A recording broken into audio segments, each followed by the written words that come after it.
Bismillahirrahmanirrahim. Assalamualaikum warahmatullahi wabarakatuh. Bagaimana kabar anak-anak semua? Semoga selalu senantiasa diberi kesehatan, diberi kesempatan terus selalu belajar dan tetap dalam keadaan nikmat Allah, diberi nikmat Allah, sehat terus ya. Jadi anak-anakku sekalian, pada kesempatan kali ini kita akan memperdalam lagi belajar kita, melanjutkan kegiatan pembelajaran kemarin ya. Jadi kali ini kita akan mendiskusikan, kemudian membicarakan dan mencari tahu tentang ketampakan alam atau biasa disebut dengan bentang alam. Kemudian kita juga akan membicarakan dan mendiskusikan tentang hidup rukun nanti ya. Dan nanti ada aktivitas bagaimana membuat iklan yang menarik.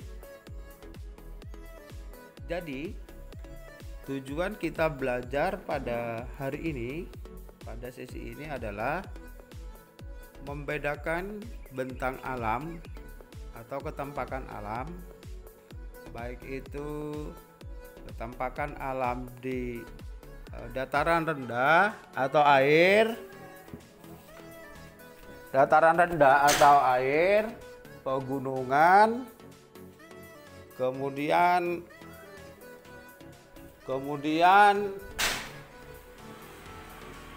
di dataran persawahan ya, kemudian sungai dan lain sebagainya.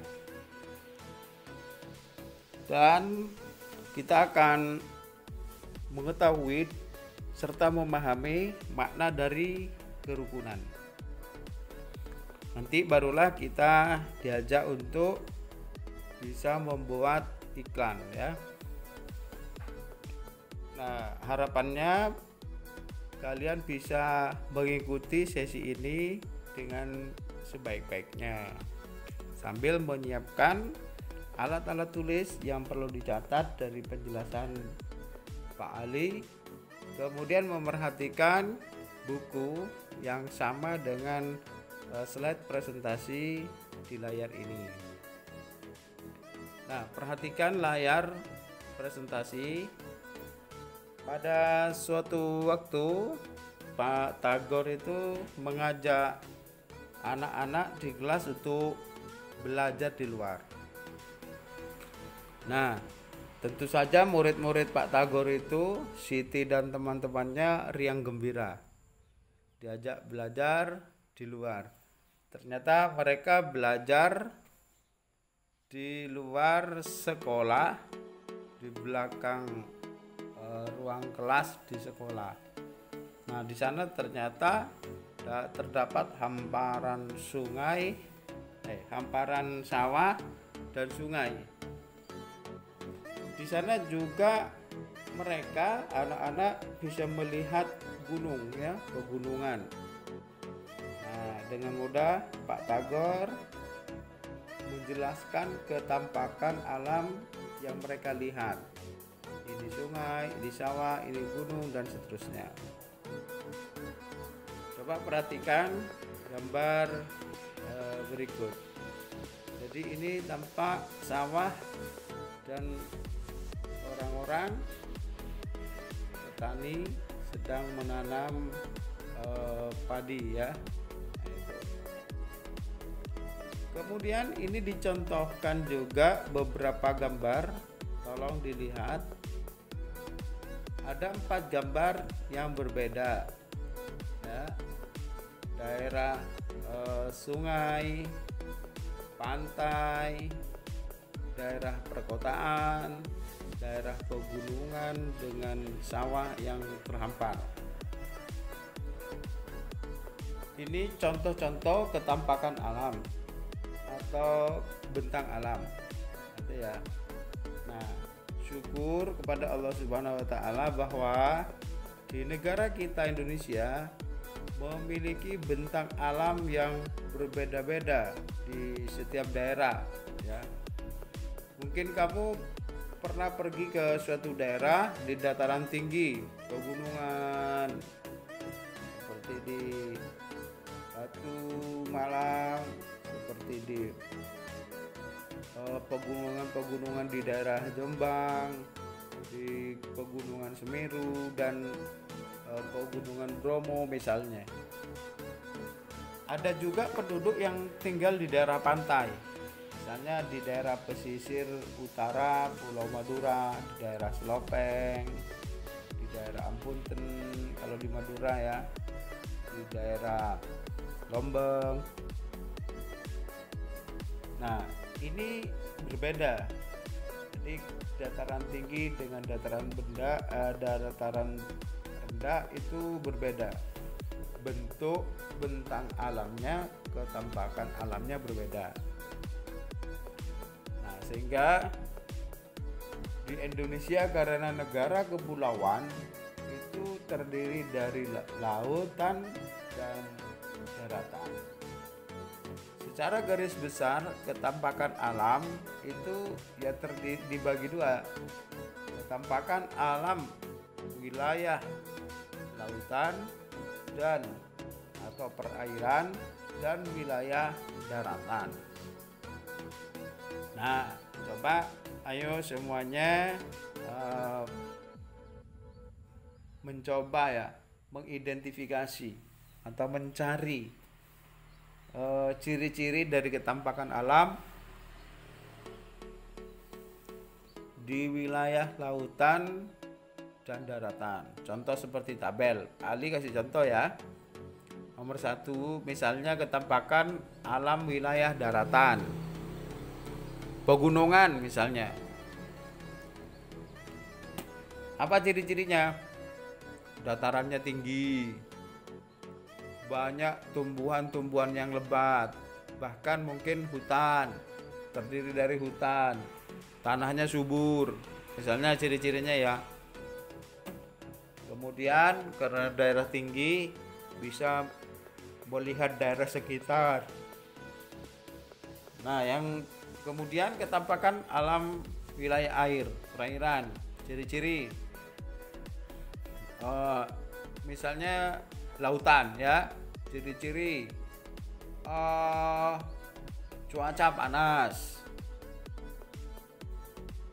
memiliki bentang alam dengan air yang sangat luas, airnya asin. Kemudian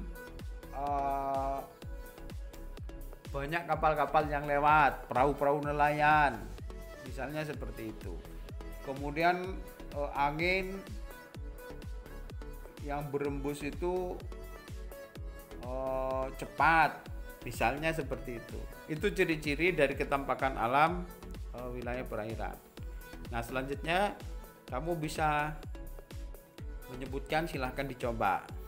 Misalnya wilayah daratan itu perkotaan, dataran rendah, wilayah perairan itu lautan, danau, sungai, bendungan dan seterusnya. Silahkan dicoba untuk menambahkan ke tabel pada layar yang tergambar pada layar. Nah, ini mari kita coba membaca tentang adaptasi masyarakat terhadap ketampakan alam sekitar. Nah, perlu diketahui bahwa permukaan bumi ini tidak rata. Permukaan bumi ada yang tinggi, ada yang rendah. Ketampakan alam adalah berbagai bentuk muka bumi yang terjadi secara alamiah. Ketampakan alam terdiri dari dua bagian pokok, yaitu ketampakan alam berupa perairan dan daratan. Daratan adalah tempat kita berpijak. Bentuk ketampakan alam berupa daratan juga bermacam-macam. Contoh seperti Pak Ali tadi sebut, gunung, pegunungan, dataran tinggi, dataran rendah, pantai, tanjung, delta, dan seterusnya. Perairan merupakan bagian dari permukaan bumi yang tergenang air, ya, misalnya sungai, danau, laut, samudra, dan seterusnya. Nah, kita sebagai manusia melakukan adaptasi atau penyesuaian berbeda-beda antara satu dengan yang lainnya. Manusia hidup beradaptasi atau menyesuaikan diri dengan alam dan ketampakan alam di lingkungan tempat tinggalnya. Penyesuaian diri yang dilakukan meliputi jenis mata pencaharian utama, makanan, bentuk tempat tinggal, pakaian yang dikenakan, peralatan rumah tangga, dan teknologi. Nah, semua aktivitas itu menyesuaikan dengan tempat tinggal. Kita dapat melihat hasil penyesuaian diri masyarakat di suatu daerah. Makanan dan barang-barang atau benda-benda khas dari daerah pegunungan berbeda dengan daerah di pantai dan dataran rendah. Contoh, ketika kita hidup di daerah dingin, di pegunungan, itu pakaian tebal-tebal. Makanan itu banyak dihasilkan dari tumbuh-tumbuhan. Nah, kalau di daerah pantai, karena wilayahnya panas, pakaiannya ya tipis. Makanan yang diperoleh itu banyak diolah dari hasil laut. Nah, itu ya. Itu contoh adaptasi atau penyesuaian. Kemudian mata pencaharian. Kalau di pantai itu banyak nelayan. Tetapi kalau di pegunungan, apakah ada nelayan? Nah, maka mata pencaharian yang lebih banyak itu adalah petani atau pekebun dan seterusnya. Inilah yang dimaksud mereka masyarakat menyesuaikan diri dengan lingkungan tempat tinggalnya dan ketampakan alamnya. Nah, berdasarkan bacaan dan penjelasan Pak Ali, dapat disimpulkan bahwa benda-benda atau barang-barang di setiap daerah itu berbeda. Itu ya. Nah, itu. Air laut berbeda dengan air di gunung. Air laut asin di gunung itu tawar. Nah, itu. Kemudian coba ceritakan di sini perbedaan air laut dengan air gunung ya. Tulis di sini di buku tulisnya. Nah, itu saya kira, Pak Ali kira sangat mudah untuk bisa menentukan ciri-ciri perbedaan-perbedaan ketampakan alam ya. Nah, anak-anakku sekalian, masih berbicara tentang air, coba kalian perhatikan iklan berikut ya. Depot air isi ulang Aquada ya, Aquada diproses secara higienis, memiliki 3 tahapan proses ya. Ini iklannya. Ada juga Aceng Pro itu ya, pemasangan dapat isi ulang. Nah, itu tentang air. Coba kalian itu jabarkan, jelaskan isi kedua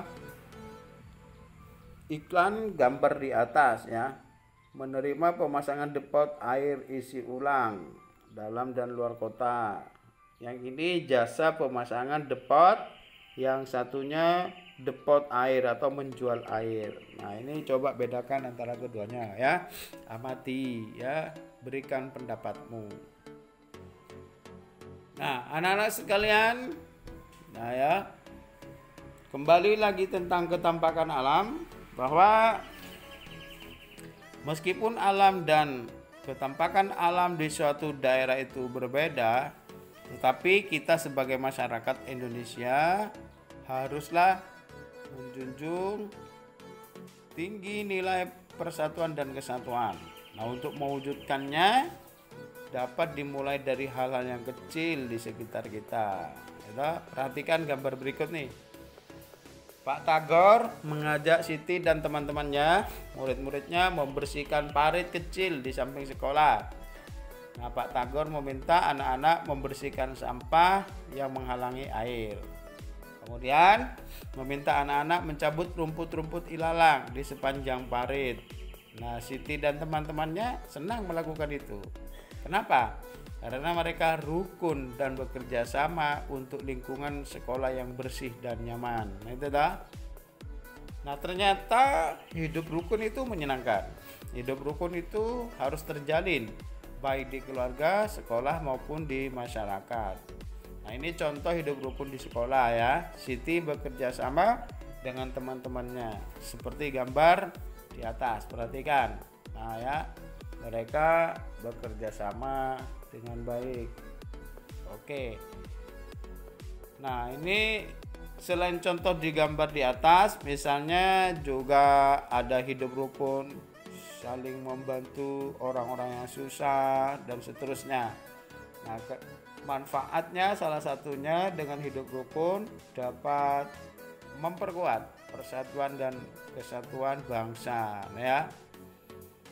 Coba ini dilatih ya. Apa manfaat hidup rukun bagi kalian? Tulis di sini saja tentang manfaat hidup rukun. Pak Ali kira ini sangat mudah karena sudah dijelaskan berdasarkan contoh dan gambar. Nah, seperti kemarin bahwa kelemahan kita belajar melalui video pembelajaran ini, kita tidak bisa ngajak langsung ke luar sekolah untuk melihat bentang alam. Tetapi tidak apa-apa, kalian bisa melihat bentang alam di sekitar rumah kalian. Apakah termasuk pegunungan, perdesaan, perkotaan, dataran tinggi, dataran rendah, atau pantai, dan seterusnya. Nah, saya kira demikian kegiatan pembelajaran kali ini. Semoga senantiasa sehat dan dapat memahaminya. Selamat belajar dan kita akhiri. Assalamualaikum warahmatullahi wabarakatuh.